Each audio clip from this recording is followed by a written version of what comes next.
Hello प्यारे बच्चों, कैसे हैं सभी। चलिए, तो क्लास 12th की ऑर्गेनिक केमिस्ट्री हम डिस्कस कर रहे हैं। अभी सेकंड चैप्टर अपना चल रहा है अल्कोहल, फिनोल एंड ईथर। और इस वीडियो में हम डिस्कस करेंगे सम कमर्शियली इंपॉर्टेंट अल्कोहल्स, क्योंकि इससे पहले हम methods of preparation of alcohols, chemical properties of alcohols, phenols, वो सब हम डिस्कस कर चुके हैं, फिजिकल प्रॉपर्टीज़। तो यहाँ आप दो अल्कोहल्स, एक फर्स्ट हम लेंगे मिथेनॉल, और मिथेनॉल CH3OH, इसके बारे में डिस्कस करेंगे। तो इसको वुड स्प्रिट भी कहा जाता है। Methanol is also known as wood spirit, क्योंकि ये डिस्ट्रक्टिव डिस्टिलेशन ऑफ वुड, लकड़ी जो है हमारी, वुड जो होती है उसके डिस्टिलेशन से, उसको डिस्ट्रक्टिव डिस्टिलेशन से इसको प्रिपेयर किया जाता था। जो पुराना मेथड था। आजकल हम कॉमनली क्या यूज़ करते हैं, कार्बन मोनोऑक्साइड का हाइड्रोजनेशन करते हैं, उसमें हाइड्रोजन ऐड करते हैं कार्बन मोनोऑक्साइड में कुछ स्पेशल कंडीशंस, जैसे वहाँ पे जो ऑक्साइड हम ले रहे हैं ZNO, कैटलिस्ट ZNO और आपका Cr2O3, ठीक है। प्रेशर 200 से 300 ATM प्रेशर रहेगा आपका, 200 से 300 ATM, और 573 से 673 केल्विन टेम्परेचर। इन रिएक्शन कंडीशंस में हमारे पास CH3OH मिथेनॉल बनता है। तो एक कैटेलिटिक मेथड है, कैटलिस्ट की प्रेजेंस में और स्पेशल टेम्परेचर प्रेशर कंडीशंस पे हम कार्बन मोनोऑक्साइड से मिथेनॉल बना सकते हैं, ठीक है भाई। तो अब बात ये आती है कि भाई ये है क्या। Methanol is a colourless liquid होता है, और इसका बॉइलिंग पॉइंट कितना है, इसका BP, इसका जो बॉइलिंग पॉइंट है वो कितना है, 337 केल्विन। तो बॉइलिंग पॉइंट भी बहुत ज़्यादा हाई नहीं, कम बॉइलिंग पॉइंट है इसका। लेकिन ये खतरनाक पॉइजनियस कंपाउंड होता है। कैसा है, पॉइजनियस नेचर का है। क्यों? क्योंकि जैसे ही मिथेनॉल यदि बॉडी के अंदर जाता है तो ये ऑक्सीडाइज होगा और क्या बनाएगा, CH2O फॉर्मेल्डिहाइड, और ये फर्दर ऑक्सीडाइज होके HCOOH फॉर्मिक एसिड, जो कि फैटल इवन मतलब जिससे कि डेथ भी हो सकती है ड्रिंकर की, जो पीता है उसकी बॉडी में, या फिर नर्वस सिस्टम को, आँखों को नुकसान पहुंचाता है, ब्लाइंडनेस बहुत तेज़ी से क्रिएट करता है। थोड़ा सा भी यदि मिथेनॉल बॉडी में जाएगा तो फॉर्मिक एसिड बनेगा और उससे आंखें ख़राब हो सकती हैं, ब्लाइंड हो सकता है, या फिर मर भी सकता है ज़्यादा क्वांटिटी में गया तो। वैसे इसके अलावा इसके जो कुछ और यूजेस हैं उसमें हम बता सकते हैं कि solvent in paint industry, varnish या मैन्युफैक्चर ऑफ फॉर्मेल्डिहाइड वगैरह में यूज़ होता है, ठीक है भी। इसके बाद इथेनॉल की बात करते हैं। सेकंड जो कमर्शियली इंपॉर्टेंट अल्कोहल आपका है इथेनॉल, ये ज़्यादा इंपॉर्टेंट है इथेनॉल, और मज़ेदार भी है, लोग मज़े से पीते हैं, है ना। अल्कोहल्स जो होते हैं वो इसी से बनते हैं,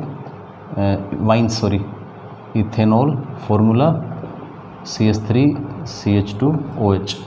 ड्रिंकिंग अल्कोहल भी इसको कहा जाता है, ड्रिंकिंग अल्कोहल। तो इसको कॉमनली कैसे बनाया जाता है, हमारा जो सुक्रोज है, क्या है भी सुक्रोज, जो केन शुगर में है, मोलेसिस में है ना, या और किसी सोर्स से जो सुक्रोज है आपका C12H22O11, इसका हम इन्वर्टेज एंजाइम की प्रेजेंस में इसको तोड़ें, इन्वर्टेज एंजाइम की प्रेजेंस में इसका हाइड्रोलाइसिस यदि किया जाए तो आपको क्या मिलेगा, C6H12O6 प्लस C6H12O6। तो ये एक ग्लूकोज बनेगा, ग्लूकोज और एक फ्रैक्टोज, इस तरह से आपको ये मिलेंगे। अब इसके बाद हम क्या कर सकते हैं, जो ग्लूकोज हमारा बना उसको जाइमेज एंजाइम C6H12O6, तो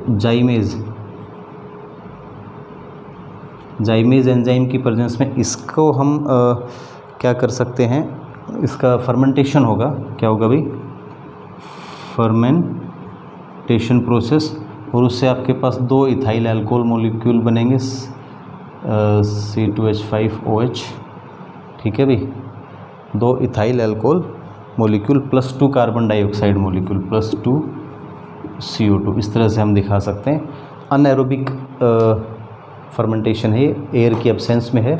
यदि एयर वहाँ पे रहेगा तो फिर एयर के कांटेक्ट में आके जो इथाइल अल्कोहल है ये इथेनोइक एसिड में कन्वर्ट हो जाएगा, जिससे इसका टेस्ट ख़त्म हो जाता है।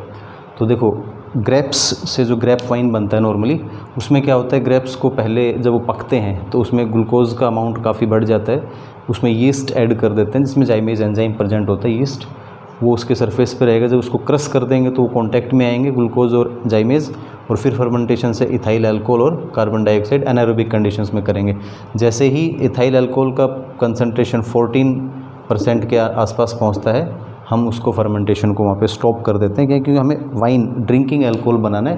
यदि उससे ज़्यादा अमाउंट में यदि ये बनेगा अल्कोहल तो फिर वो हाई कंसंट्रेशन पे ये भी हार्मफुल होता है, बेहोशी, अनकॉन्शियसनेस आ सकती है, इवन कि बहुत ज़्यादा अमाउंट में पिए तो व्यक्ति मर भी सकता है। तो इस तरह से हम बता सकते हैं। और एक चीज़ और है, इथाइल अल्कोहल को C2H5OH ethyl alcohol normally as a solvent in paint industry, varnishes वगैरह वहाँ यूज़ होता है, ठीक है। तो वहाँ वर्कर्स इसका यूज़ ड्रिंक के रूप में ना करें, तो उसके लिए इसको कह देते हैं, एक टॉपिक आता है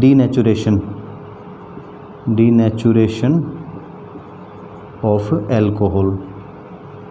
इम्पोर्टेंट है, ध्यान रखना, डीनेचुरेशन ऑफ एल्कोहल। तो इसका मतलब क्या है कि हम इथाइल अल्कोहल के अंदर मिथेनॉल ऐड कर देते हैं, या तो CH3OH, या फिर उसमें कॉपर सल्फेट ऐड कर देते हैं। ये ज़्यादा कॉमनली ये यूज़ करते हैं, इससे कलर भी आ जाता है, उसमें ब्लू कलर आ जाता है ना, ब्लूइश कलर का हो जाता है।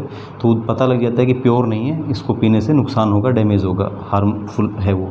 हाँ, मिथेनॉल यदि ऐड कर दिया तब वो बन जाता है पॉइजनियस कॉम्बिनेशन, क्योंकि बॉडी में जाके वो फॉर्मिक एसिड प्रोड्यूस करता है और उसकी वजह से फिर बहुत सारे नुकसान होते हैं। तो इस तरह से आप ये 2 अल्कोहल्स हैं, इनका मेथड ऑफ प्रिपरेशन और इनके यूजेस ध्यान रखेंगे। Thank you.